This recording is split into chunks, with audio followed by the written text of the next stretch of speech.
This is the Unit 2 recap for AP African American Studies.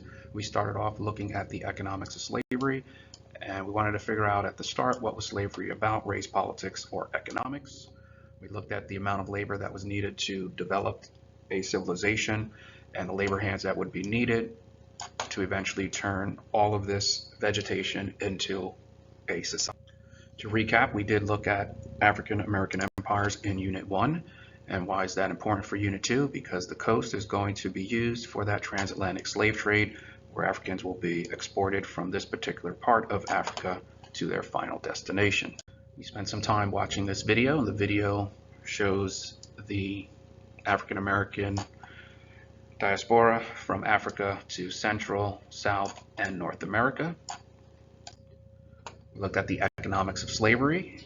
Think about this particular device here and all of the infrastructure, resources, entrepreneurial ideas that were designed to make more profit off of the transatlantic slave trade.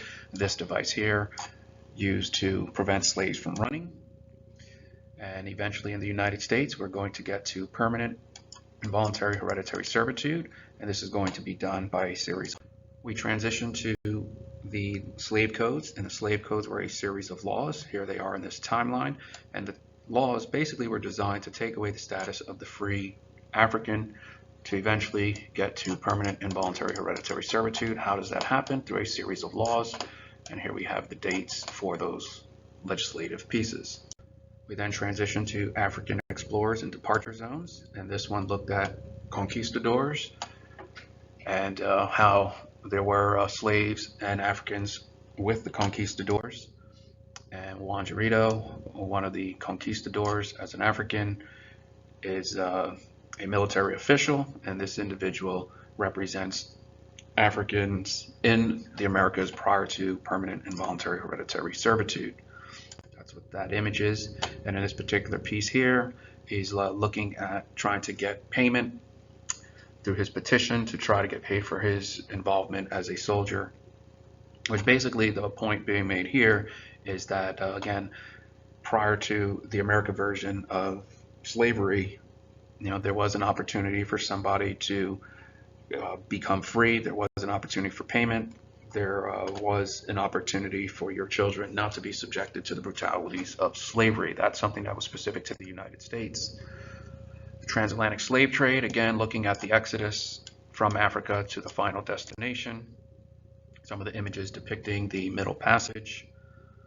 For this particular source here, looking at the amount of people that are dying on those slave manifests, this is all about that Middle Passage, and the slaves are viewed as cargo.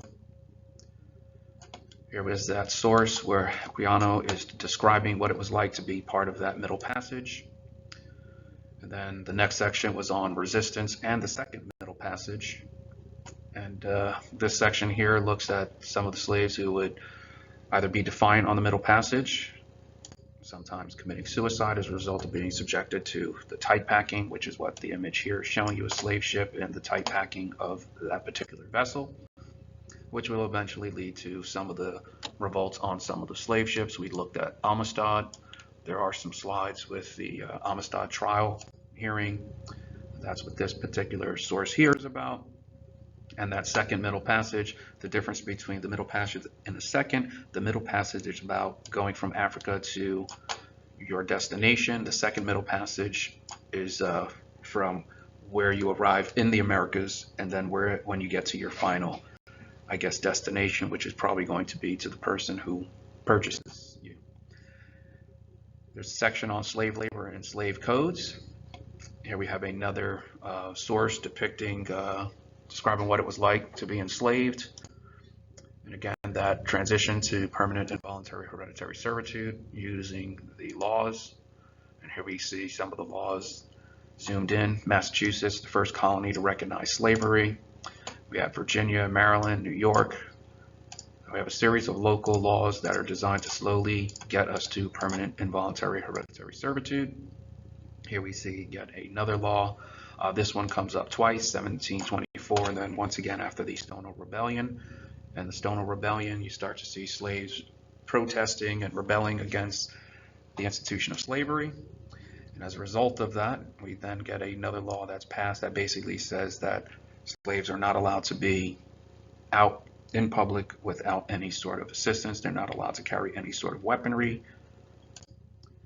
The Dred Scott case, where Dred Scott's trying to argue that he's free because he's in the North, and the Supreme Court rules that he's not even a citizen. And this basically confirms that slaves in America are property, very different from some of the other global examples of slavery. There's a section on the social construction of race, looking at race as a social construct. When we use the idea of race, black, white, red, we're buying into Blumenbach's theory on race. Race is a made-up social construct. It's going to vary from nation to nation, society to society. Here we're looking at more legislation, and the legislation here is looking at what happens to the child of, in this case here, we have a slave master and we have the slave. What happens to the child that they produce? Is the child born free or born into slavery? And eventually the social status will be determined by the mother. So if the mother is a slave, that means the child is a slave. This is the section that impacts families. This scenario here, we're looking at the slave master, his wife, the slave master's mistress, the mistress' husband, and then the child that they produce. The child here would be born into slavery. The child here would be born in slavery because the mother is a slave, and then this child here would be born free. This section starts to look at some of the African American culture, where we're starting to see products being developed using some of the African traditions, and that's going to be the merging of Africa with American, hence the term African American. Here we have a jar. That's also two things about this particular jar. As it says here, poems were inscribed on this particular artifact here. Again, it's an example of resistance. We then transition to the politics of slavery, and the politics of slavery is looking at how governments, local, state, politicians, presidents are probably not going to risk their political career to try to end slavery or to keep it going, but that debate is really going to set off a political debate in the country that ultimately is going to be concluded with the Civil War. Here we have the U.S. Constitution that says Congress cannot do anything with slavery until at least the year 1808. What's going on here in this slide, again, is about the politics of slavery. We're looking at the total population, slaves in that state and free. So we're pretending that for every 100 people in a state, they are allowed to send one representative to the House of Representatives. The question here is, should the South be allowed to count its slave population if they do not consider them to be property? The politics of slavery continues. Again, in 1808, that's when slavery can be addressed by Congress. Here we have the Missouri Compromise line, which bans slavery north of the Missouri Compromise line. So again, the point behind the politics of slavery is that it starts this, slavery starts this political debate that really doesn't get resolved until at least the Civil War. We then transition to some of the presentation topics. Here's another example of the political issue, whereas Jackson is arguing, let the people decide on the issue of slavery. He probably doesn't want to come out for or against slavery and risk his political career on such an issue. He's basically saying, let the people decide, which is why slavery is going to be prolonged in this country. The Emancipation Proclamation would be another example of the politics of slavery, because Lincoln is ending slavery in the Confederacy, where he is at war, which basically means he has no jurisdiction in that particular area. So who is he to say that he is going to end slavery in this section, because they do not even consider him to be their president.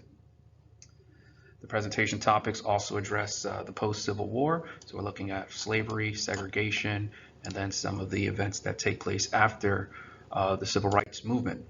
We looked at some of the segregation laws, Brown 2. Brown 2 is used because it is a loophole. We're probably already familiar with Brown versus Board of Ed, but the issue here is that the state governments are going to argue that they need time, and they're using time as a loophole around the legislation. Brown is saying to integrate, the states need to comply, but the states are arguing they cannot because they need to,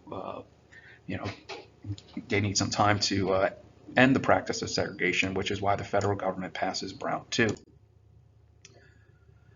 The Unit 2 also then moves into some of the slave revolts that take place, and the slave revolts that are going to be violent. One in particular would involve Haiti, which is going to move towards independence, end slavery, define race, and that's what this particular source here is about. For example, point 2, slavery is forever abolished.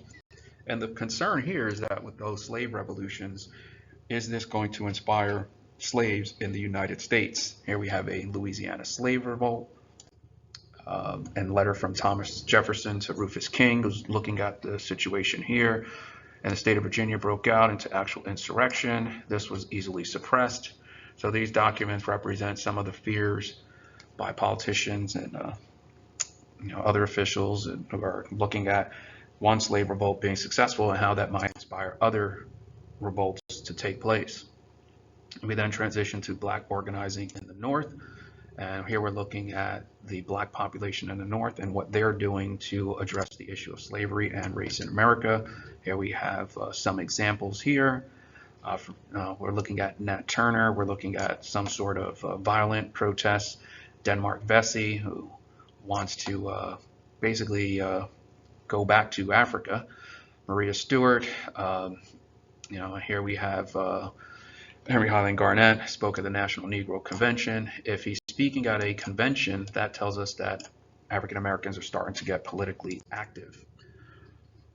Here we have some of the institutions that were created, whether we're talking about schools, cemeteries. These were Black institutions that were created to try to address the issue of slavery and eventually segregation, and how these institutions were needed to kind of combat those. The reading also, a unit also then addresses intersectionality, the difference between being a Black female slave versus a Black male slave, and how those two experiences are different based on one's gender. The next section was on Maroons and freedom in Brazil. This is looking at the Maroon communities and the alliance with Native Americans, where Native American tribes also used slavery, but they did not use the permanent involuntary hereditary servitude. Here we have Maroons, ambush, and the Maroons are the ones that are fighting against the federal government, trying to fight the institution of slavery. And this is going to eventually lead to the Seminole Wars, and the Seminole Wars that are going to align African Americans with Native Americans against the federal and state government. Here we have a diary entry from the American soldier point of view, where they're capturing 41 Negroes.